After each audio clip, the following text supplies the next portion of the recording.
ሌብነት የኢኮኖሚ ነቀዝ ነው፣ የእድገት ነቀርሳ ነው።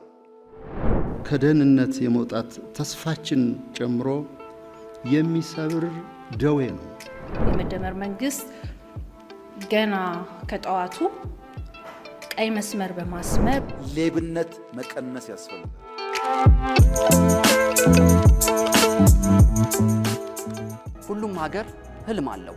የመበልጸግ፣ ራስ በቂ መሆን፣ የመሰልጠንና ለዜጎች ማህበራዊ ፍትህ የማንገስ የሀገር ራዕይና መሻት እውን የሚሆነው ደግሞ በዜጎቿ ጥረት ግረት በሀገሬው ላብና ወዝ ጭምር ነው። ይህ ብቻ አይደለም። ሀገር የሚለውጡና ትውልድ ተሻጋሪ ግዙፍ ፕሮጀክቶች እውን የሚሆኑት የሀገር ተስፋዎች ፍሬ የሚያፈሩት በጠንካራ የተጠያቂነት ስርዓት በሀገር ፍቅር ስሜትና ኃላፊነት ሲመሩ ብቻ ነው። ጤና ይስጥልን ተመልካቾቻችን።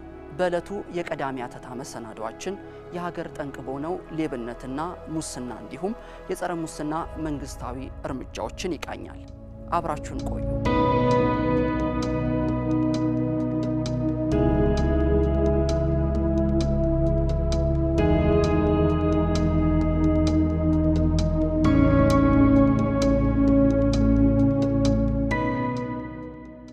ሙስና የሞራል ንቅዘት፣ የምግባር ጉድለት፣ የማህበራዊ ኢኮኖሚ ስርዓት መቃወስን ብቻ አይፈጥርም። ይልቁንም በጊዜና በቅጡ ካልተቋጨ የዋላ ዋላ የሀገር ህልውና ስጋትን ይደቅናል። ይህ እኩይ ልምምድ የህግ የበላይነትንና ሞራልን ይገዳደራል። ፍስሐን ወደ ብሶት፣ ግብረ ገብና ሰናይ ምግባራትን በእኩይ ልምምዶች ይተካል። የሀገር ፍቅር ስሜትን አጥፍቶ ዜጎችን ለባይተዋርነት ይዳርጋል። በማህበረሰብና በዜጎች አእምሮ ውስጥ ክፉ መንፈስ ይዘራል። አብሮነትና መተማመንን ይሸረሽራል። ሌብነት ባለበት ቦታ ሁሉ ፍትህ ይጎላል፣ ልማት ይስተጓጎላል፣ መልካም አስተዳደር ይጠፋል።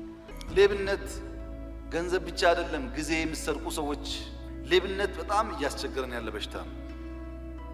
ግን መገንዘብ ያለብን ነገር ሰው በሌብነት ልብሱን ሊቀይር ይችላል፣ የልጁን ምግብ ሊቀይር ይችላል፣ ሳሎን ሊቀይር ይችላል። ቤት ግን አይገነባም። ቤት ሰርቶ ሊሆን ይችላል። ሀገር መስራት እስካልቻለ ድረስ ግን ያ ቤት ይፈርሳል፣ ይወረሳል። ሌብነት ዛሬ ላይ ብቻ ሳይሆን የነገ ትውልድ ተስፋንም የሚያደማ ስውር ወረርሽኝ ነው። የህዝብን ሀብት ከማውደም ባሻገር ፍትህና እርትን እሴቶችን ያፈርሳል። ሀገርን እግር ከወርች አስሮ ጉዞዋን ያደናቅፋል። የዜጎችን የመልማት መብት ነጥቆ ማህበራዊ ፍትህን ያዛባል። ሰርቶ የመለወጥ ስነ ልቦናን ያከስማል።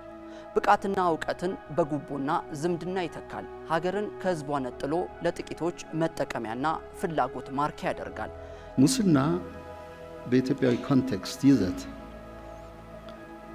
ለረጅም ጊዜ ያቆየናቸውን ማህበራዊ ጥሪቶች፣ ወረቶች በገንዘብ የሚሰሉ አይደለም፣ በአስተሳሰብ በባህሪያት የሚገለጹ ወረቶቻችን ሁሉ የሚያሽመደምድ እድገትን የሚያደናቅፍ ከዛሬ አልፎ የነገንም ትውልድ ጥሪት እንዲሁም ከደህንነት የመውጣት ተስፋችን ጨምሮ የሚሰብር ደዌ ነው። የተደራጀ ሙስና ኢንቨስትመንትን ይደፍቃል። የድሆችንና የባለጸጎችን ድንበር ያሰፋል። በመንግስትና በዜጎች መካከል ጥርጣሬና ቅሬታን ይፈጥራል። የመንግስትን የማድረግ አቅም ይፈታተናል። በዓለማችን በመዋቅራዊ ሙስና ወንጀሎች ሳቢያ ለከፋ ሁለንተናዊ ቀውስና የህልውና ስጋት የተዳረጉ ሀገራትም ለዚህ ሁነኛ ማሳያዎች ናቸው። በጥቅል ሙስና ወይም ሌብነት ሀገርን ለጥፋትና ለህልውና ስጋት፣ ህዝብንም ለድህነትና ለደህንነት ስጋት የሚዳርግ ወንጀል ነው። በኢትዮጵያ ታሪክ ውስጥ ሌብነትና ብልሹ አሰራር ትልቅ ሀገራዊ ፈተና ሆኖ ቆይቷል። የአገልግሎት ሰጪ ተቋማት ቢሮክራሲ በመንዛዛቱና ፍትህ በመዛባቱ ምክንያት ህዝቡ ለከፍተኛ እንግልትና ብሶት ሲዳረግም ነበር። ሌብነት ልምምዱ ብቻ ሳይሆን እንደ መብት መወሰዱ አደገኛ ነገር ነው። ሌብነት የኢኮኖሚ ነቀዝ ነው፣ የእድገት ነቀርሳ ነው። ሌብነት ባለበት ማደግም መኖርም ያስቸጋሪ ነገር ነው። ሳይሰሩ የሚበሉ ነበር ድሮ። አሁን ሳይሰሩ የሚበሉ አይደለም፣ የሚሰራ የሚበሉ። የሚሰራውን ሰው መርጠው ይበላሉ። ሰው እንዳይሰራ እየሰራ የሚንቀሳቀስን ሰው በተለያየ መንገድ ጠላልፈው ይጥላሉ።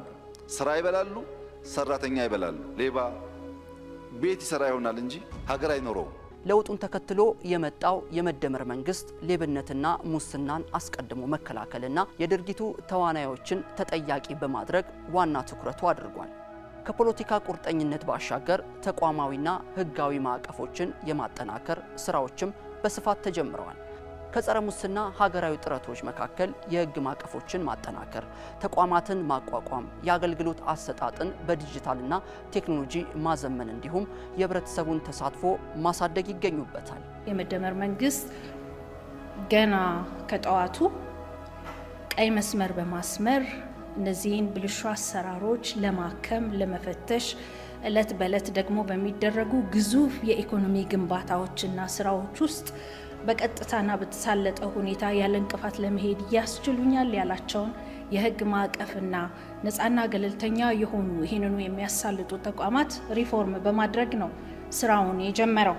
አሰራርን ከማዘመን ረገድ ደግሞ አገልግሎቶችን በዲጂታል ቴክኖሎጂ መለወጥ፣ ከእጅ ንክኪ ነፃ የሆኑ አሰራሮችን መዘርጋት እንዲሁም ግልጽነትና ተጠያቂነትን ማጠናከር ከስራዎቹ መካከል የሚጠቀሱ ናቸው። ከነዚህ መካከል አንዱ የአገልግሎት አሰጣጥን ማዘመን ነው።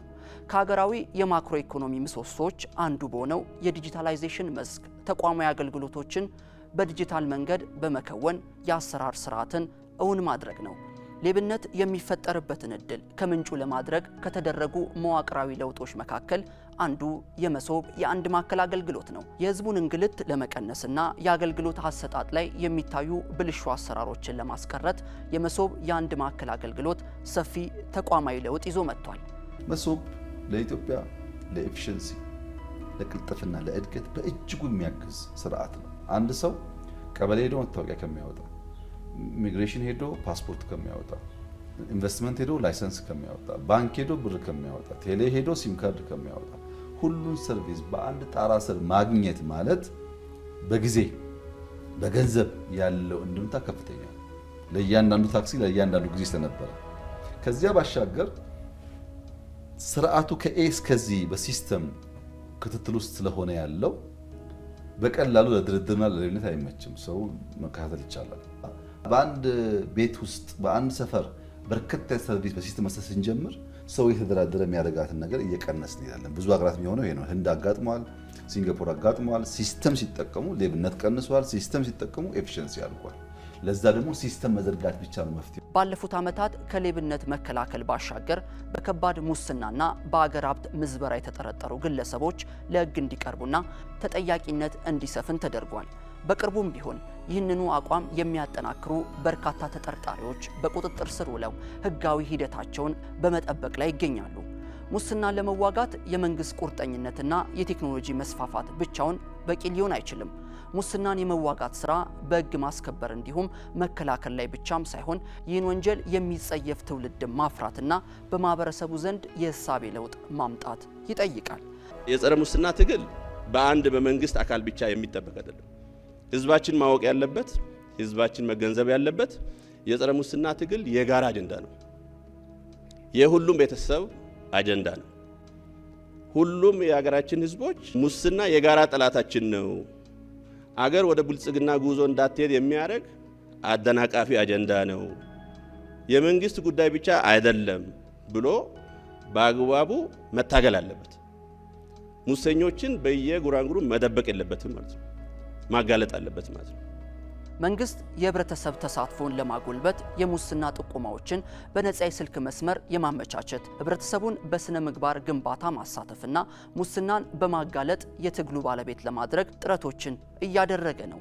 ዜጎች ከኛ በቅንነትና በሳቅ የተሞላ አገልግሎት ይፈልጋሉ። የአይን ከለር እያየን መርጠን ሳይሆን ለዜጎች በሙሉ የሚሰጥ በፈቃድ ላይ የተመሰረተ ሰርቪስ ፕሮቫይደርስ እንድንሆን ይፈልጋሉ። አገልጋይነት ያልተላበሰ አመራር ብልጽግናን ማረጋገጥና ሀገር ማሻገር ይቸገራል።